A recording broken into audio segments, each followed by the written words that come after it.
Best character of yours മുത്തുമണിയുടെ? One single character പറയാൻ പറ്റില്ല. രസന്തത്തിലെ കുമാരി എനിക്ക് വളരെ ഇഷ്ടമുള്ള ക്യാരക്ടറാണ്. അതിനാണ് മാതൃഭൂമിയുടെ അവാർഡൊക്കെ കിട്ടിയിട്ടുള്ളത്. ദെൻ കടൽ കടന്ന് മാത്തുക്കുട്ടിയിലെ ജാൻസിം എൻ്റെ വളരെ ഫേവറേറ്റ് ക്യാരക്ടേഴ്സിലൊന്നാണ്. രഞ്ജിത്ത് സാറിൻ്റെയും മമ്മൂട്ടി സാറിൻ്റെയും കൂടെയുള്ള ഫസ്റ്റ് പ്രോജക്റ്റാണത്. പിന്നെ ഞാനിലത്തെ കഥാപാത്രം വളരെ ഇഷ്ടമുള്ള ക്യാരക്ടറാണ്. ഈ പറഞ്ഞ പോലെ എനിക്ക് ചെയ്യാൻ പറ്റുമെന്ന് വളരെ സംശയം ഉണ്ടായിരുന്നു. എന്നാൽ ചെയ്യാൻ പറ്റുമെന്ന് രഞ്ജിത്ത് സാറ് ഒരു കോൺഫിഡൻസ് വാ ചെയ്യാം എന്നുള്ള ഒറ്റ വാക്കാ പറഞ്ഞു. എന്തെങ്കിലും പ്രിപ്പയർ ചെയ്യണമെന്ന് വെച്ചപ്പോൾ ഇല്ല, ക്ലീൻ സ്ലേറ്റ് ആയിട്ട് വാ, അവിടെ നമുക്ക് ബാക്കി എന്താണെന്ന് വെച്ചാൽ ചെയ്യാം എന്ന് പറഞ്ഞ ക്യാരക്ടറാണ്. ലുക്കാച്ചുപ്പിലെ സുഹറ എന്ന് പറയുന്ന ക്യാരക്ടർ, ഹൗ ഓൾഡ് ആർ യിലെ ശശികല, അങ്ങനെ ഇതൊക്കെ ഫേവറേറ്റ് ക്യാരക്ടേഴ്സ് ആണ്. ജമുന പ്യാരിയിലത്തെ ഈ ക്യാരക്ടർ എവ്രിബഡി സേസ് ഞാൻ അങ്ങനെയാണോ എന്ന് എല്ലാവരും ചോദിക്കാറുണ്ട്. ഞാൻ അങ്ങനെയല്ല.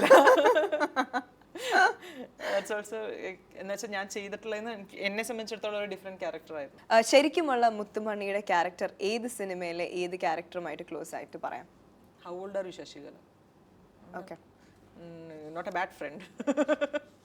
മുത്തുമണിക്ക് ഏതാ കൂടുതൽ ഇഷ്ടം എന്ന് പറയുന്നത്? ഡ്രാമയാണോ സിനിമയാണോ? എന്നെ സംബന്ധിച്ചിടത്തോളം എനിക്ക് ചെയ്യാൻ ഏറ്റവും ഇഷ്ടമുള്ള കാര്യം ഇസ് ആക്ടിങ്. ആക്ടിങ്ങിന് തരുന്ന പ്ലാറ്റ്ഫോമാണ് എന്നെ സംബന്ധിച്ചിടത്തോളം സിനിമയും നാടകവും. So one is better than other എന്നുള്ളതിനേക്കാൾ അപ്പുറത്ത് എനിക്കിഷ്ടമുള്ള കാര്യങ്ങൾ ചെയ്യാൻ അവസരം തരുന്ന രണ്ട് മേഖലയാണിത്. ഐ എൻജോയ് ഇപ്പോൾ. Okay, regarding roles in screen space, ഡ്രാമയും സിനിമയും തമ്മിൽ വരുമ്പോൾ ഉള്ള ഒരു ഡിഫറൻസസ് എന്താണ്, അല്ലെങ്കിൽ സിമിലാരിറ്റീസ് എന്തായിരിക്കും? ഡ്രാമ ഇപ്പോൾ ഒന്നാമത്തെ കാര്യം അമച്വർ തിയേറ്റർ ഗ്രൂപ്പ്സിലൂടെ ഞാൻ പെർഫോം ചെയ്യാറുള്ളത്. കുറെ കാലം പ്ലേ ചെയ്തിട്ട് തന്നെ തിയേറ്ററിൽ നമുക്ക് കിട്ടുമ്പോൾ ഉണ്ടാവുന്ന ഒരു സ്പേസ്, അല്ലെങ്കിൽ ഒരു എൻ്റെ ക്യാരക്ടറിൻ്റെ സ്പേസ് അല്ലെങ്കിൽ ഡ്യൂറേഷൻ ലെങ്ത് ഒക്കെ ഇറ്റ്സ് അബ്സല്യൂട്ട്ലി ഡിഫറെൻറ്റ്.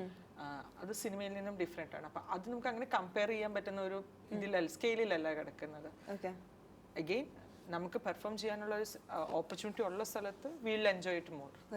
അല്ല, പക്ഷേ you have gone abroad and ഗ്രീസിൽ പോയൊക്കെ പെർഫോം ചെയ്തിട്ടുണ്ട്. അപ്പോൾ ആ നാടക രീതി അവിടെ വെളിയിലുള്ളതും ഇവിടത്തെ ഉള്ളതും തമ്മിൽ വ്യത്യാസങ്ങൾ ഒത്തിരി തോന്നുന്നുണ്ടോ?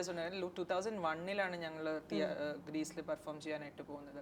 ആ സമയത്ത് ഈ പറയുന്ന പോലെ നമ്മൾ ചെല്ലുമ്പോൾ നമ്മുടെ നാടകത്തിന്റെ ഫ്ലെക്സ് ഒക്കെ ഹൈവേസിലൊക്കെ നിറയുണ്ട്. അപ്പൊ നമ്മുടെ ഇവിടെ ഫ്ലെക്സ് എന്നുള്ള കൺസെപ്റ്റ് ഒക്കെ വന്ന് തുടങ്ങുന്നതന്നെ ഉള്ളൂ. പോസ്റ്റേഴ്സ് എന്നൊക്കെ ഉള്ള കൺസെപ്റ്റ് ഒക്കെ തന്നെ, ടിക്കറ്റ്സ് വെച്ചിട്ടുള്ള ഷോ. എന്നെ സംബന്ധിച്ച് അതൊക്കെ ഭയങ്കര അത്ഭുതമായിരുന്നു. ബിക്കോസ് ഞാൻ 11th പഠിക്കുമ്പോഴാണ് ഞാൻ ഈ പ്രൊഡക്ഷൻ്റെ ഭാഗമായിട്ട് അവിടെ പോകുന്നത്. മീഡിയ എന്ന് പറയുന്ന ഒരു ഗ്രീക്ക് എപ്പിക് ക്യാരക്ടറിൽ ആ മീഡിയ എന്ന് പറയുന്ന ക്യാരക്ടർ അവതരിപ്പിക്കാനായിട്ട്.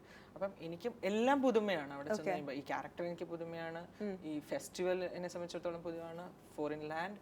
അതിൻ്റെ ഇടയിലാണ് ഈ തിയേറ്ററിൻ്റെ ഇത്തരത്തിലുള്ള ഒരു എന്താ പറയുക സ്വീകാര്യത, അല്ലെങ്കിൽ ഒരു ഭയങ്കരമായ വലിയ ആക്സെപ്റ്റൻസ് എന്നുള്ളത്. അപ്പോൾ പക്ഷേ ഓഡിയൻസ് ആക്സെപ്റ്റൻസ് ഇവിടെയും അവിടെയും കമ്പയർ ചെയ്യുമ്പോൾ ഫോർ ഡ്രാമ ശരിക്കും വ്യത്യാസമുണ്ടോ?